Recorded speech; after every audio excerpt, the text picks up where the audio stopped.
वळूया पुढल्या बातमीकडे। औरंगाबाद रेल्वे स्थानकाचं नाव छत्रपती संभाजीनगर करण्यात आलंय। यापुढे रेल्वे स्थानकावर देखील छत्रपती संभाजीनगर रेल्वे स्थानक असा बोर्ड लागेल। मात्र या बोर्डावर उर्दूमध्ये छत्रपती संभाजीनगर लिहिलेल्या अक्षराला भाजप आमदार संजय केणेकर यांनी मात्र विरोध केलेला आहे।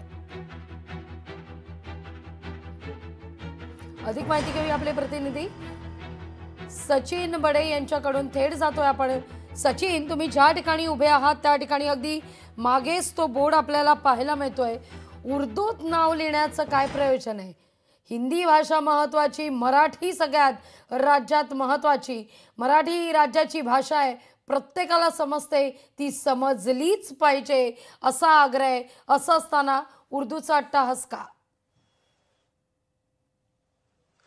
लागवीजी, आपण माझ्या मागे पाहत असाल, हा बोर्ड बनवण्यासाठी अनेक वर्षांपासूनचा संघर्ष करण्यात आलेला आहे। कारण औरंगाबाद शहराचं नाव छत्रपती संभाजीनगर करण्यात यावं ही मागणी धरून आंदोलनं, मोर्चे आणि त्यासोबतच मुख्यमंत्री असताना, मुख्यमंत्री तत्कालीन उद्धव ठाकरे यांनी पाय उतार होत असताना, म्हणजे पदावरून राजीनामा देत असताना त्यांनी एक मोठा निर्णय घेतला होता, म्हणजे शहराचं नाव बदलण्याचा। त्यांनी संभाजीनगर केलं। मात्र मुख्यमंत्री एकनाथ शिंदे बनल्याच्या नंतर त्यांनी याचं नाव छत्रपती संभाजीनगर केलं। हे सर्व काही होत असताना शहराचं नाव बदललं, मात्र रेल्वे स्थानकाचं नाव कधी बदलणार हा प्रश्न जो होता तो वारंवार उपस्थित करण्यात आला। अखेर ते नाव देखील बदलण्यात आलंय। मात्र रेल्वे स्थानकाचं नाव छत्रपती संभाजीनगर रेल्वे स्थानक जरी झालं असलं तरी सुद्धा हा वाद काय अजून थांबलेला नाहीये। कारण या ठिकाणी आपण पाहत असाल तर वर लिहिलेलं आहे हिंदीमध्ये, नंतर लिहिलंय इंग्रजीमध्ये, नंतर लिहिलंय मराठीमध्ये। सर्वात महत्त्वाचं म्हणजे एक प्रश्न उपस्थित केला जातो की परिपत्रकामध्ये हा उर्दूचा उल्लेख नाहीये, मात्र उर्दूमध्ये हे नाव लिहिलेलं आहे। त्यामुळे या उर्दू नावाला विरोध केला जातोय। औरंगजेब गेला मात्र त्याचं नावही गेलं, मात्र त्याची भाषा तुम्ही आमच्यावर थोपताय असा आरोप जो आहे तो भाजप आमदार संजय केणेकर यांनी केलाय। आणि या उर्दू डिजिट्सला म्हणजेच उर्दू अक्षरांना विरोध केलेला आहे। छत्रपती संभाजीनगर हे नाव तुम्ही मराठीमध्ये, हिंदीमध्ये आणि इंग्रजीमध्ये लिहा, मात्र उर्दूमध्ये का लिहिलं?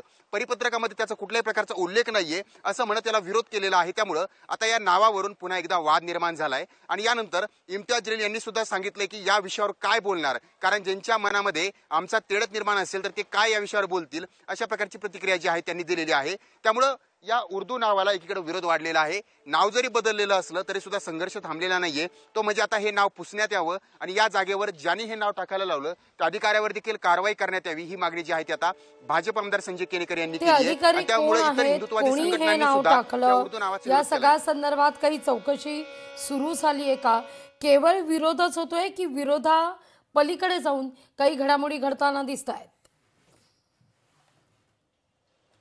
या ठिकाणी जे नाव टाकण्यासाठी त्यांना एक कागद दिला होता, त्या कागदावर त्यांनी कच्चा आराखडा दिला होता, ज्यामध्ये हे चारही शब्द देण्यात आलेले होते आणि पेंटरच्या माध्यमातून ही नावं लिहिण्यात आली। मात्र ज्या संबंधित अधिकाऱ्यांनी हे संपूर्ण नावं लिहायला लावले, मग ते परिपत्रकामध्ये नसताना तुम्ही का लिहिलं असं म्हणत त्या अधिकाऱ्यांना फोनवर सुनावलेलं आहे। आणि त्यासोबतच ही जी नाव आहे ती काढण्यात यावी ही मागणी केलेली आहे। म्हणजेच या ठिकाणचं जे उर्दूमध्ये नाव आहे ते काढण्यात यावी ही मागणी केलेली आहे। त्यामुळे अधिकाऱ्यावरही कारवाई होवी आणि त्यासोबत हे नावही काढण्यात यावं ही मागणी आता करण्यात येते। त्यामुळे कारवाईची मागणी करत असताना दुसरीकडे हे नावच नकोय ही भूमिका जी आहे ती आता काही हिंदुत्ववादी संघटना असतील किंवा भाजप आमदार संजय केणेकर आहे यांनी घेतलेली आहे। लागवीजी, निश्चित सचिन तुर्तास धन्यवाद, तुम्ही दिलेल्या एकूणच सविस्तर माहिती करता। लोकशाही मराठी ऐका, पहा, जागरूक रहा।